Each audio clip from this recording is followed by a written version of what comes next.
Baik, Assalamualaikum warahmatullahi wabarakatuh. Selamat bertemu di KMP Praktek. Praktek KMP ya, mata kuliah praktek KMP, mata kuliah yang baru sebetulnya, kurikulum yang baru. Pagi ini Pak Agus akan menjelaskan terkait dengan dialisis atau hemodialisa, cuci darah, atau terkenal dengan istilah renal replacement therapy ya. Kita lihat di sini bahwa dialisis ini adalah dialysis is a therapy that artificially remove waste from the blood of patient who kidneys. Ya, jadi untuk membuang zat hasil metabolik keluar dari tubuh kita. Ya, ini dialisis terapi ini salah satunya adalah mengganti fungsi ginjal, renal replacement therapy. Salah satu fungsi ginjal adalah water remove from the blood. Ya, what the water from the metabolic process. Jadi metabolic process itu mengakibatkan zat-zat yang tidak dipakai seperti ureum dan kreatinin ya. Ureum itu berasal dari metabolic protein produced by protein metabolic, and creatinine produced by metabolic of fascia or otot ya, kalau di bahasa Indonesia kan.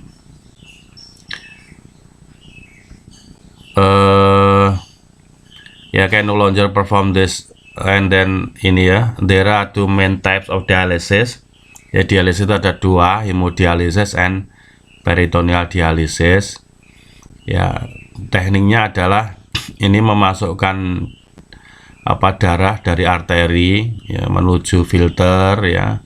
Nanti di sini ada proses istilahnya penyaringan, jadi was metaboliknya itu keluar dan zat yang masih dipakai itu kembali lagi melalui darah vena. Makanya ini ada fistula fannya ya, fistula sannya. Jadi dipasang plastik gitu sehingga nanti tidak, yang dicoblos itu bukan pembuluh darahnya tapi plastik gitu, avesan ya, arteriovenasan itu yang dicoblos seperti itu. Nah, ini perbandingan hemodialisis dan peritoneal dialysis ya.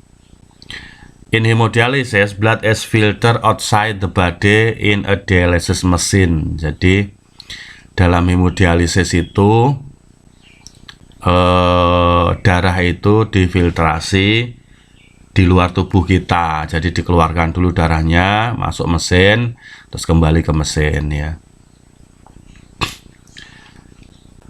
Dialyzer in dialysis machine, and the patient blood is pumped to the machine, cleans, and then return to the body. Jadi return to the body itu kembali ke tubuh lagi, itu hemodialisis. Nah, ini ilustrasinya seperti ini ya. To prepare for regular hemodialysis treatment, a one-time minor surgery is performed to create ya. Jadi operasi kecil itu digunakan untuk ini, insersi jarumnya ya dari arteri dan menuju ke vena ini ya. Kenapa arteri? Karena dia directly pump the blood from the body to the machine ya. Jadi ini mendorong langsung ya darah, karena arteri itu memancar ya menuju kepada mesin dialisis.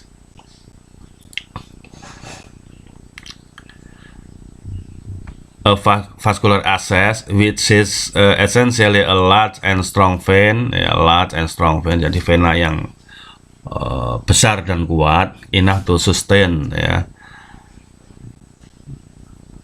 Enough to sustain itu maksudnya ya high flow rate through the machine, jadi mampu untuk mendorong darah menuju ke mesin ya, seperti itu.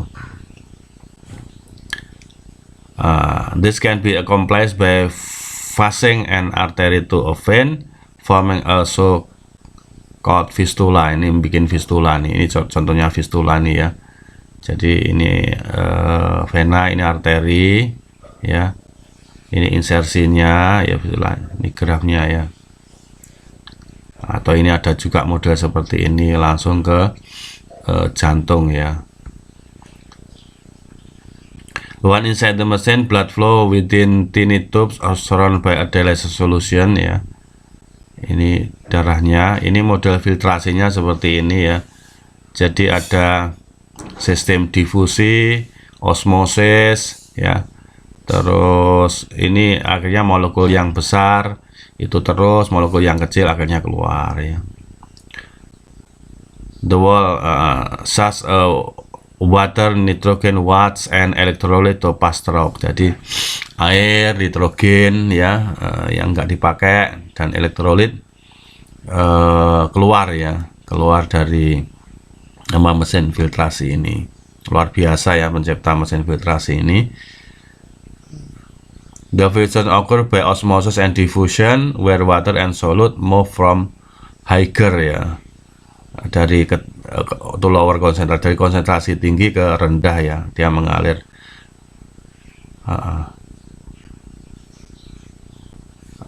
Ini ada lagi nih ya, the dialysis fluid contain solutes at the level similar to those in healthy blood ya.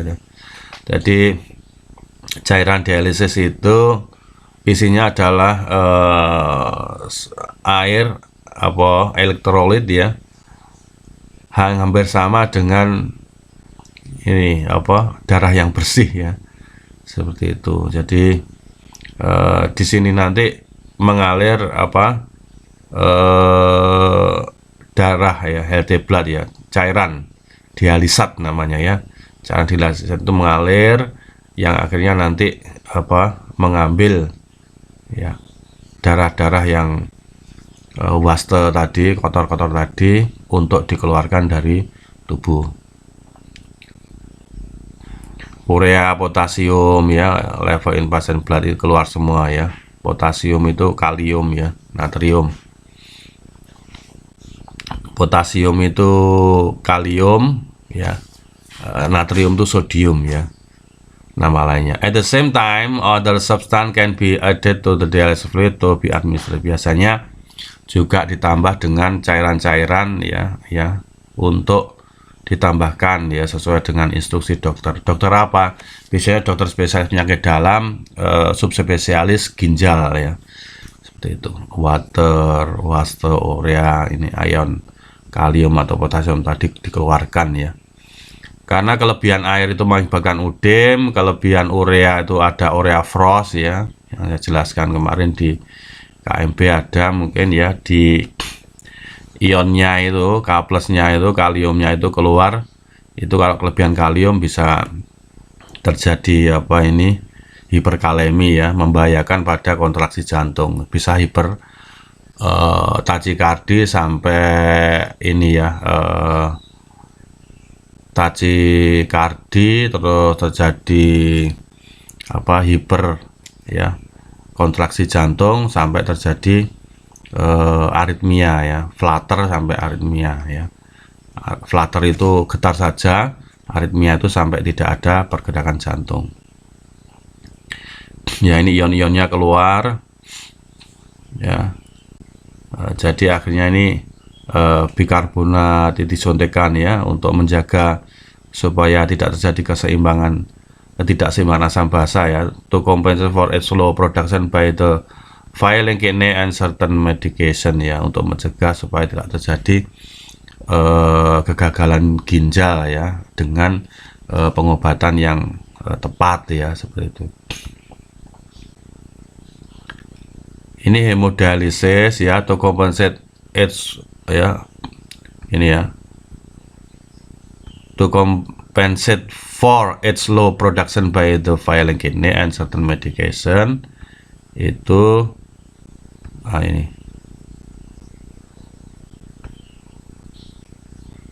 because of the increased risk of blood clotting associated with it contact with foreign surface. Jadi ini juga bahaya ketika darah keluar itu, dia bisa membeku ya, karena darah itu kalau berinteraksi dengan udara dia akan membeku. Maka ini nanti ada namanya perangkap pembekuan darah ya, trombosis atau juga emboli ya. Emboli itu oleh udara ya.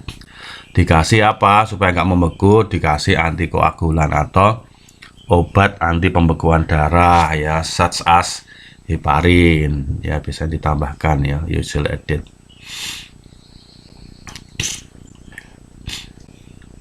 The composition of dialysis fluid is typically prescribed by a nephrologist based on ini ya, based on patient need. Jadi biasanya ada tambahan-tambahan obat ya untuk pasien supaya tidak terjadi gangguan keseimbangan elektrolit, tidak terjadi gangguan keseimbangan asam basa. Maka beberapa nanti disebutkan bahwa hemodialisa itu juga bisa mengakibatkan ya kondisi semakin buruk itu ada ya, karena mungkin kita lalai terhadap gangguan keseimbangan elektrolit, gangguan keseimbangan asam basa, sehingga mengakibatkan kondisi yang lebih parah, membahayakan ya. Hemodialysis is normally performed as 4 hours treatment 3 times a week in a dialysis, 4 jam sekali proses dan 3 kali seminggu ya, seperti itu. Complication, there are many kind of complication and nurse must be able to overcome this complication ya. You must be able to overcome complication because of hemodialysis process. What's complication? Maybe such as blood infection ya, thrombosis and internal bleeding. Jadi infeksi dalam darah itu bisa juga karena insersi alatnya kurang steril, and trombosis itu karena anak clot tadi ya, bekuan darah tadi. Ingat, interaction between air and blood making a clot ya. Jadi interaksi udara dan darah itu mengakibatkan bekuan ya. And yang jelas internal bleeding itu penting ya, perdarahan di dalam, karena kita ada tindakan invasif ya.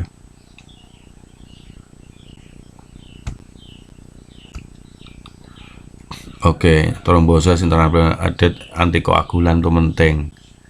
Nah, ada juga namanya peritoneal dialisis ya. Peritoneal dialisis itu memasukkan air dialisat ke dalam peritoneum. Harapannya nanti di dalam peritoneum itu, cairan di dalam peritoneum itu terbuang ya, kotoran-kotorannya, sehingga ini penemuan medis untuk membuang waste metabolik ya, jadi sampah metabolik menuju keluar. Kita lihat di ilustrasi ini ya. Nah, ini the lining of the abdomen, the peritoneum serve as the natural filtering membrane. Jadi peritoneum itu sebagai membran filter yang alami ya. Ini peritoneum itu yang membungkus perut ya, yang isinya adalah usus duodenum, jejunum, ileum, kolon ascendens, kolon transversum, kolon descendens di sini ya, seperti itu. Ya, the fluid remain the blood of several hours, allowing exchange and equilibrium. Jadi cairannya itu beberapa jam dimasukkan ke dalam peritoneum untuk menciptakan ini dibuat ya. The therapy can also be done automatically at night during sleep ya, selama tidur di malam hari. Ini peritoneal dialysis ya.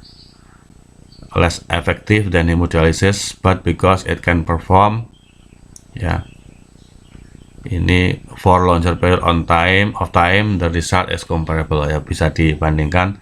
Ini lebih efektif malam hari ya, biaya murah ya, tapi ini harus ada nurse ya yang menjadi observernya ya, untuk memberikan perawatan. Jangan sampai nanti cairan dilasatnya tertekuk, tidak masuk ya, sehingga cairannya nggak masuk ya, akhirnya tidak terjadi proses peritoneal dialysis. And this is more effective than hemodialysis ya. More flexibility ya, but complicated with ya. More flexible, better tolerate, less expensive ya.